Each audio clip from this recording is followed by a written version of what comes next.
What is up, everybody? You are checking out the Uncensored Pro Wrestling Podcast. I am one of your hosts, Ant, and you are checking out our Attitude Years Raw is War March 2nd, 1998 recap.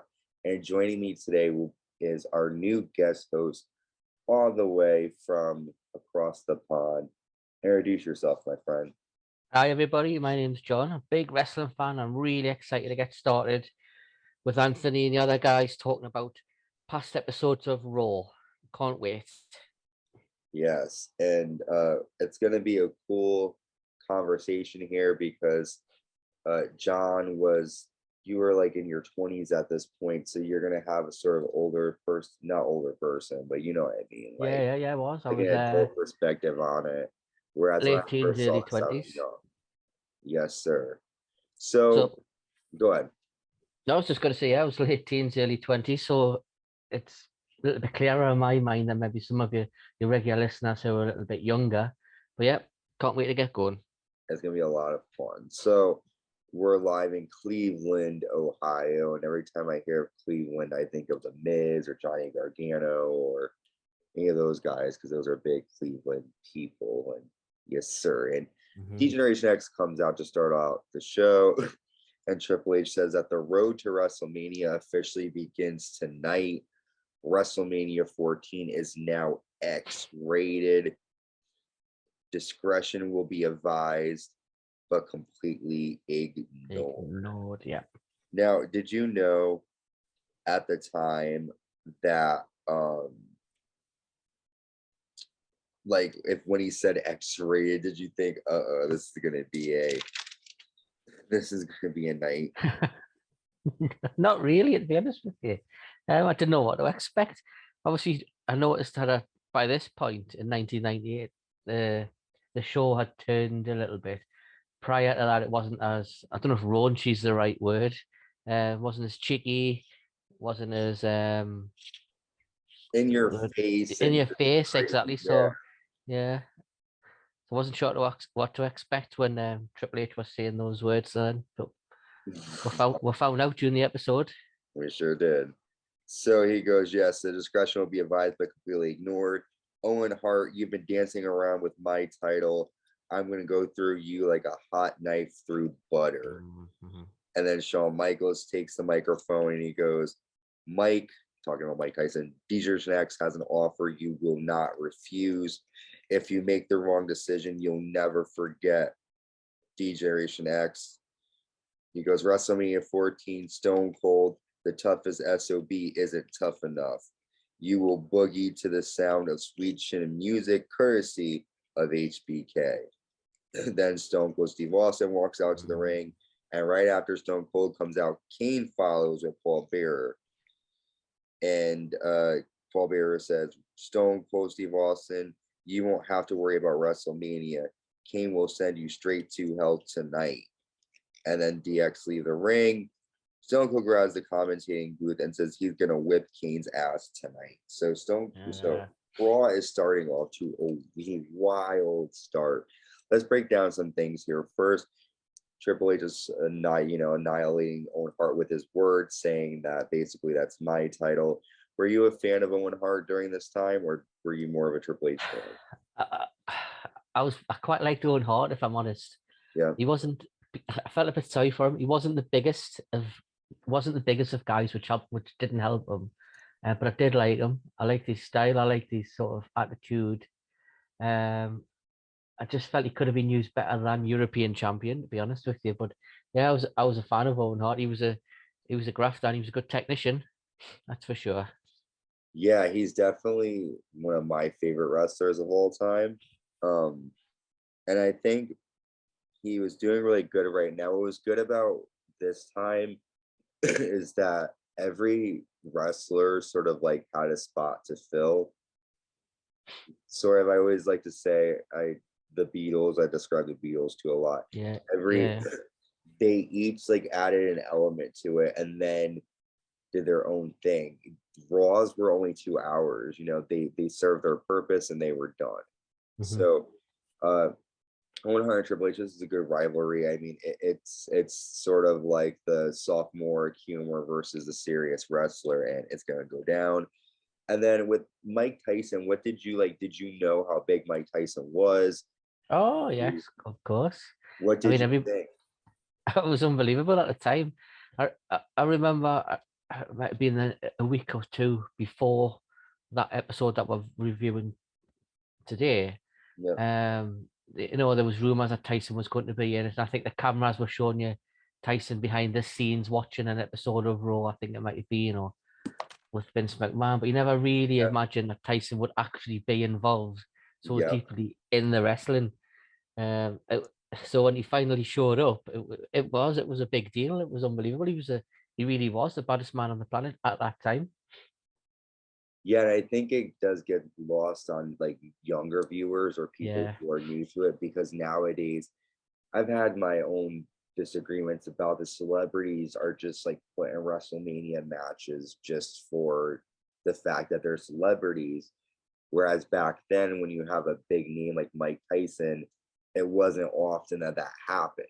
This no, is sort of one of the first times, aside from like Mr. T and Muhammad Ali, but this is one of the first times that a boxer um, got involved. So okay, yeah. cool. And did you think what did you think about Shawn Michaels pretty much, challenging Mike Tyson and all that? Did you think, Well, at the time, obviously later on in the episode, you find out what happens, but at that time, it was genuine.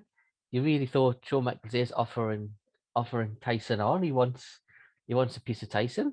yeah, yeah. It, And it then was it was a big deal. Stone Cold, coming out, and then Kane. Did you worry about Stone Cold knowing that he was going to face off against Kane? Because at that time, Kane was being, you know, like undestructible at this point. Yeah, yeah, I was worried. I wasn't surprised when Austin sort of got out the ring and he went to the announce table, didn't he? Put on the headset Yep. and start was he bad mouthing GR, and he was kind of being a bit cheeky to Jim Ross on the Yep. thing. So I was pleased that nothing came of Austin at that point. But I'm pleased Kane didn't destroy him there and then. Yeah. Again, another thing with Kane, like a lot of people will get lost on young viewers. Kane was so huge at the time, Yeah, physically and, he obviously. really was a big red machine at that time. So Yeah. when he first arrived as the Undertaker's brother, he really was like even the biggest, baddest wrestlers couldn't even put a dent in him. He was Yeah. he was just standing still. He was just people were just bouncing off him. He really was indestructible, wasn't he? He wasn't like an homage, like these guys come out. Like Kane was like one of, aside from Undertaker, like the first big guys to really make it um, and Yep. make a whole character of himself. So that was cool. So then we're in the back. We see that Iron Mike Tyson arrives. He shows up in a limo. We then have the WWF Tag Team Champions, the New Age Outlaws, come out, and they're wearing neck braces. And a dumpster is at ringside, and the Road Dogg says, uh, "The dumpster is like an outlaw mascot.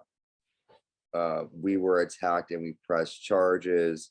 Sergeant Slaughter comes on the Titantron and he tells them that you guys will defend your title." So, what did you think about this whole angle with the New Age Outlaws and the dumpster? Did you like it? Did you Yeah, think as it was soon good or as soon as I saw the dumpster, I knew what was going to happen.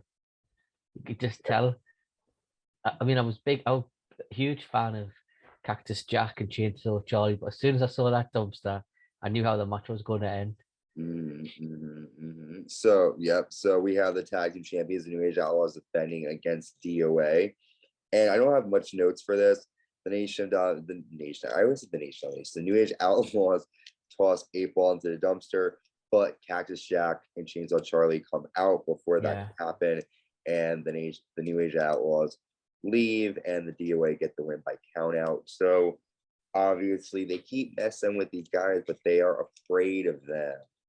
Did you like Cactus Jack when you saw him, or were you more of a fan of Mick Foley's other characters? well, uh, see, in this country, we weren't really aware of the backstory. Mhm. So when Mankind first appeared on the scene, to me, he was just a new wrestler. But in Yeah. the States, he's been around for years, so people had built up that affiliation with Cactus Jack, Mick Foley, with whatever persona you want to call him. But I was a big fan of all three of his faces. Yeah. Yeah. I'm kind of like you because I remember Mankind first, and then obviously knew the Three Faces of Foley, but I view them differently because I was a kid. Yeah.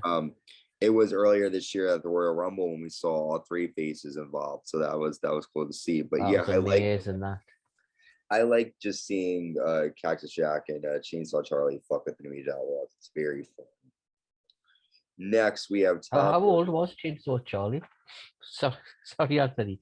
How old was Chainsaw Charlie? Oh, you're fine. He's probably at that point. Let me look to see because I'm bad math. He must be a decent age. Let me let you know. So I mean, Terry Funk. he looked and just acted a lot older. And I'm sure at some points people take their eyes out of his name, don't out of his age, don't they? He was 54. 54. Yes. I thought he was a bit older than the others.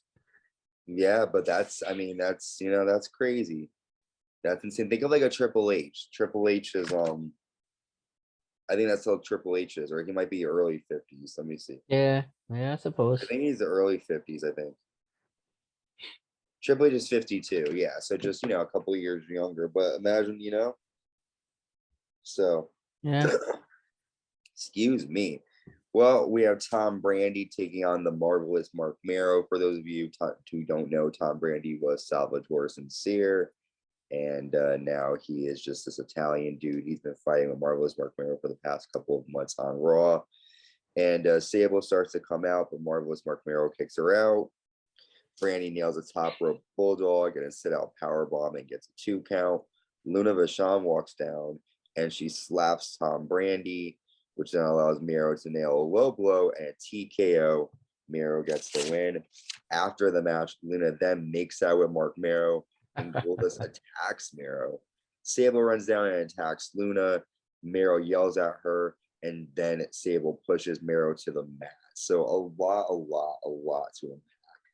What were your thoughts on Luna? I was scared of her when I was little. I saw her and I was like, oh my God, I love her as a person and she is a pretty woman. But at the time, when I was a little kid, I saw Luna and I was She like, was cast as I don't know how you would describe, I don't know the polite way of what to say, but she was cast as a bit of a weird character, a bit like a monster, like a witch or something along those lines. Yeah. Yeah. Um, what did you think of this whole storyline? It's a strange storyline. I remember. Go ahead. Yeah, I was gonna say it's just a bit of a strange one. So if you remember the week before, there was an incident where Goldust, out of character, out of his dress and his outfits, protected Sable. Yeah.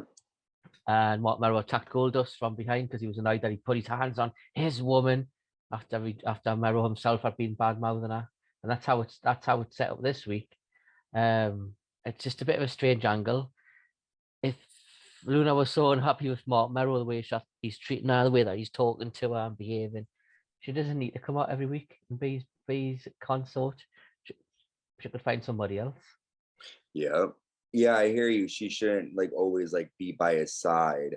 It is strange because I won't give anything away, but after a confrontation that takes place, stuff happens. But I will say though, I was watching a promo back, and I think it's Michael Cole. He's voicing over a promo, and he goes, "This is the battle of the beauty versus the beast," and it's pretty much that's what it was. And everyone, I mean, I was excited to see Sable get in the ring potentially. I was like, "Ooh, Sable and Luna, this is gonna be interesting."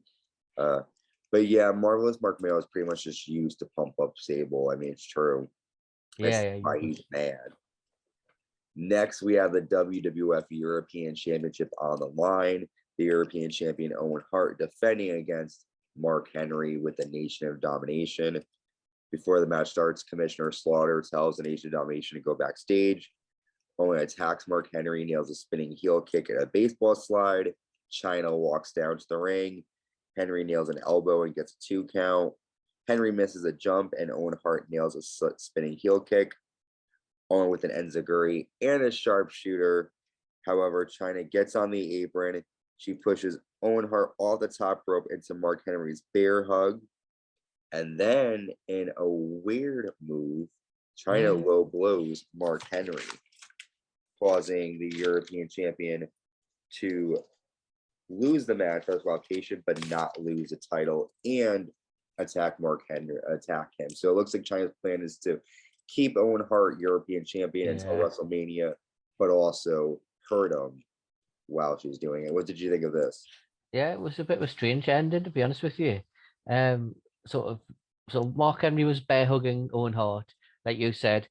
China came in the ring and did sort of a low blow from behind on Mark Henry, but because he was bear hugging Owen Hart at the time, she sort of ended up low blowing them both, and they both went down. So I was a bit confused. How did Owen Hart get the win? He went down as well. They both went down with a low blow, if you remember. True. I don't know if it was part of the storyline, but that's what happened. It's a bit of a strange one. But yeah, you can see what's happening. China she's been under instructions, I think, by Triple H. Triple H wants to get his hands on Owen Hart. So as long as Owen Hart's champion by WrestleMania, Triple H will get his wish. So it was a bit of a plan there playing out, I think, by Triple H. Yeah. Everyone needs a China in their life, man. She'll keep you set. I just wish she would smile a bit more. I know she's so angry all the time. China, relax. I understand you have to hook up with Triple H, but calm down. You get X-Pac in a couple of years. All right, next we have a 6-man tag. The NWA Tag Team Champions, the Headbangers, and the WWF Light Heavyweight Champion Taka Michinoku, taking on the Rock and Roll Express and Barry Windham with James E. Cornette. Not a lot of match highlights here. Yeah. Taka does call Jim Cornette a jackass, and Thrasher gets the win after he hits Robert Gibson with a tennis racket. Now, you're not obviously from the States. Did you have any idea about NWA or the Rock and Roll Express or any of these people? Nope, no whatsoever. So we didn't get much stateside wrestling over here, particularly at that time. So no, we just heard of NWA when they mentioned it on screen. Didn't know what it was, what it meant, who was in it. I mean, were Rock and Roll Express a big deal? Oh, okay. So I'll explain to the people. That's why I like having you on, because there's people that listen to us who aren't from the States. So NWA was obviously, for those of you who don't know, was the beginning of WCW. That was their initial name. Ah, right. And wrestlers like Ric Flair, the Freebirds, well, no, not the Freebirds, Ric Flair, Dusty Rhodes, Barry Windham, the Four Horsemen, Rock and Roll Express, all of those guys were huge in NWA. And because back in the day before WWE, there were all the different territories, and NWA was its own territory. Basically, each state had their own promotion pretty much. So like, there's like New York, Connecticut, New Jersey, that was WWE. The South had WCCW, NWA, all kinds of different. So each state kind of had their own different thing. But the Rock and Roll Express was very popular in the South. They were like the Legion of Doom to WCW. They were like, they were just very popular in the South. They were popular to people who like weren't WWE fans. For WWE fans, they weren't as popular because when they were brought on in '93, they were only used for a little bit for Smoky Mountain Wrestling, and then in this storyline with the NWA. So for us, we had the Rockers, which was sort of a imitation of the Rock and Roll Express. That was Shawn Michaels and Mario Jannetty. So we didn't really, like for me at least, for those of us who didn't grow up with NWA, we kind of were like you guys were. We didn't really know much about them. We knew who they were, but it wasn't like we watched every match like people. And I think it was Josh made a good point. Like when the Rock and Roll Express was in Texas last week, there was like no applause for them. When they're in Texas, that's their home turf. Like that's where they're expected to get. And nobody cared because they weren't really utilized well when they came to WWE. So they were pretty much nobodies. But in the South, everybody loved them. So it was kind of like where you were from type deal. But yeah, I do like seeing the headbangers fuck and fuck with James Cornette. It's fun. We then now enter the war zone, and Vince McMahon comes out to the ring, and he has Mike Tyson come out. And once Mike comes out, DX come out before Mike Tyson can even talk. And Shawn Michaels says, "We are not here to disrespect you." Shawn Michaels says, "I'm treating you like a man. I'm calling your ass out here, boy." And then Tyson says, "Let's do it right now." Shawn and Mike push each other, and then Shawn Michaels rips off Mike's t-shirt, and Mike Tyson has on a D-Generation X shirt underneath, and Mike Tyson celebrates with DX, sort of inferring that he is now a new member of D-Generation X. Joined DX. Yeah, it was just incredible, wasn't it? It was the last thing that anybody would expect at that point. You know, you show Michael squaring up, you think, oh, this is going to be interesting. This is going to be a little bit tasty. But certainly wasn't expecting the reveal that happened at the end. I think I remember seeing this and being like little and being like, oh man, great, Austin's going to be, you know, fucked down. Good luck. But yeah, Mike Tyson joining DX, that's interesting. I didn't think that would happen. And I do like how years later in like 2009, Mike Tyson comes back and gets to use a storyline with DX. That was pretty funny. But yeah, so Mike Tyson now WrestleMania is definitely gonna be worth the watch, because Mike Tyson, who is the special guest enforcer, seems to be joining the side of DX here. Now we have our next match, the Lethal Weapon, Steve Blackman taking on Kama Mustafa with the Nation of Domination. Commissioner Sergeant Slaughter out here again, sending the Nation of Domination backstage.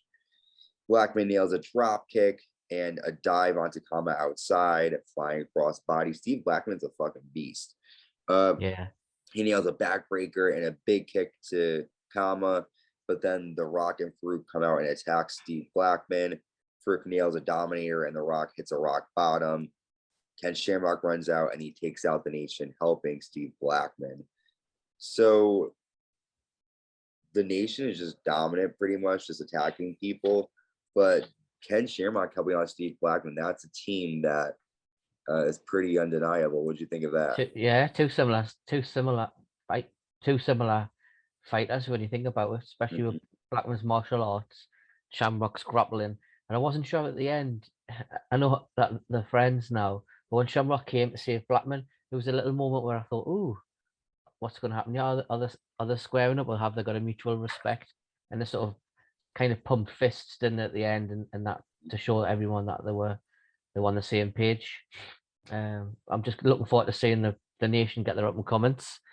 They're getting their just desserts, because I think they can run roughshod over everybody, and let's hope Shamrock and Blackman could teach them a lesson. It's almost like a common enemy makes them friends, you know? Yeah.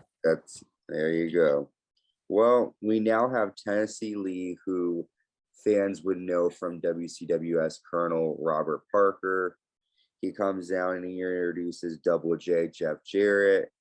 Jeff Jarrett wishes NWA good luck, and he says there's only one man who can promote Double J, Jeff Jarrett, and he says, ain't I great? So Jarrett is flashy again. So it's Jeff Jarrett versus Flash Funk. Jarrett's in control of start. Funk nails a spin kick and gets a 2 count.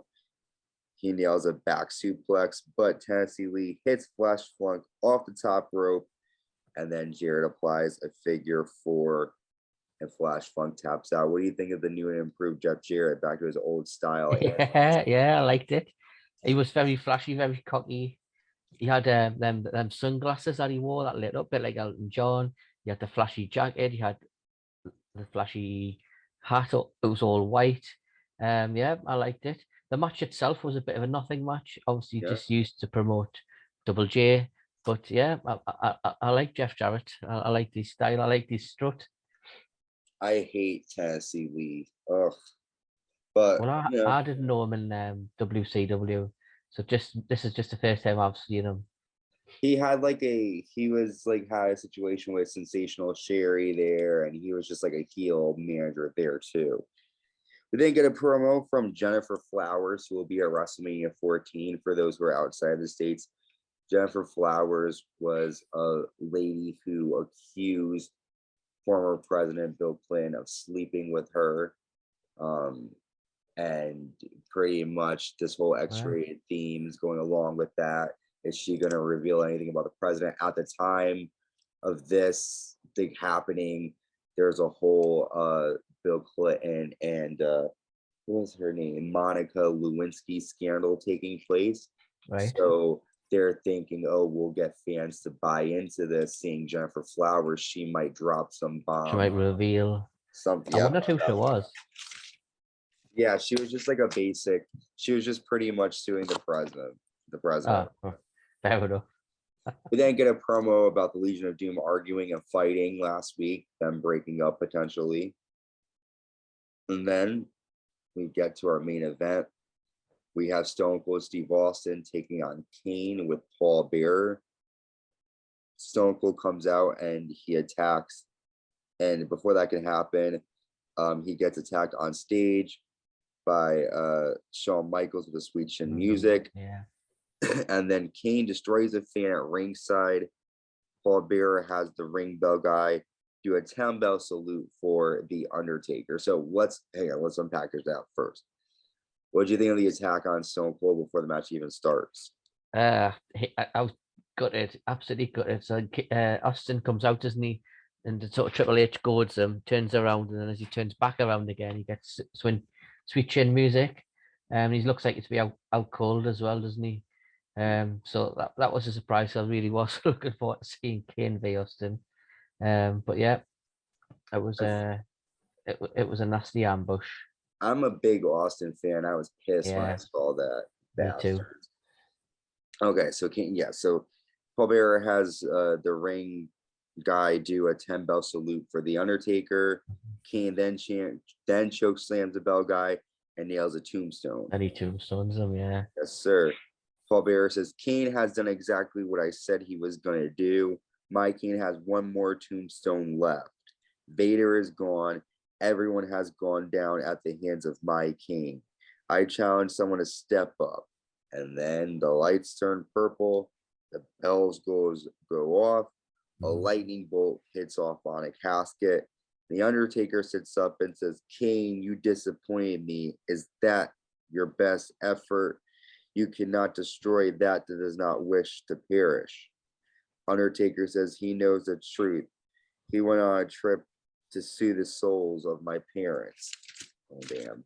Kane does his fire taunt, and the Undertaker walks through the fire and says, I will walk through fire to fight you, Kane.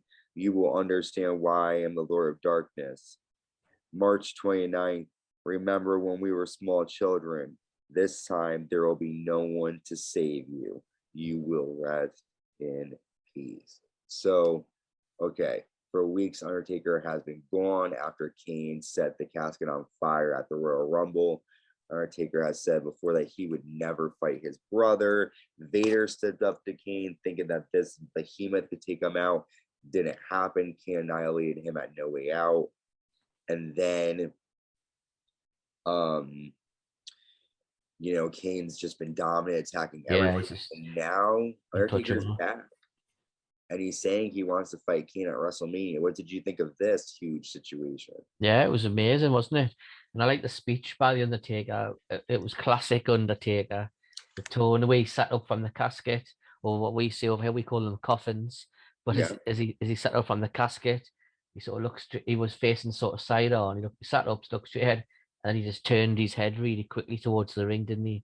And then stood up and delivered that powerful speech about welcome to hell and how the Kane and Undertaker's parents used to stop them from fighting. And like you said, nobody was going to stop them this time, and it was just powerful, wasn't it? It was just a goosebumps moment. If you were in the crowd at that point, it would have been the goosebumps would have been standing up on your arms, and your hairs on the back of your neck would have been all prickly. And again, this, for those of you who are younger viewers, this is sort of one of the first or second times that something like this has happened. It's not normal to see, you know, brother versus brother. We usually see this a lot, you know, teammates turning on each other, or this is the first time you have two huge sort of supernatural people come in at each other, and they agreed to fight now. So it's definitely going to take place at WrestleMania. A lot's happening. We now know that Mike Tyson has joined DX. Undertaker will fight Kane at WrestleMania. Jennifer Flowers is joining. Triple H has announced that it will be X-rated at Mania. A lot happened on this episode. What was your favorite moment of the night? Probably the bit we've just went over with the Undertaker. It was, you know, it was unexpected. I mean, I hope Kane gets his comeuppance, because I didn't like the way he tracked the bell, the fan, and then the bell ringer, and the timekeeper. Sorry. So yeah, I think that last segment for me was the best. I always a bit on a personal note. I was always a fan of Flash Funk, so it was nice to see him get a run out, even though he did get beat. But yeah, the Undertaker comeback was the highlight for me on that one.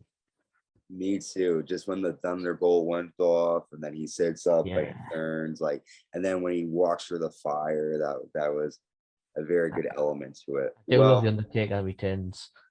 Undertaker's fucking bomb. Yeah. That is it for our recap of this week's episode. We will be back soon with our next episode. I'm thinking that episode will drop on Saturday. It will be our Raw recap from March 9th, 1998. We are on the road to WrestleMania. Yeah, it's exciting. John, thank you for joining me. Always a pleasure, Anthony. Thanks for having us. Of course, and we will be back soon. Peace in the streets. Be safe, everybody. Bye. Take care. Bye-bye.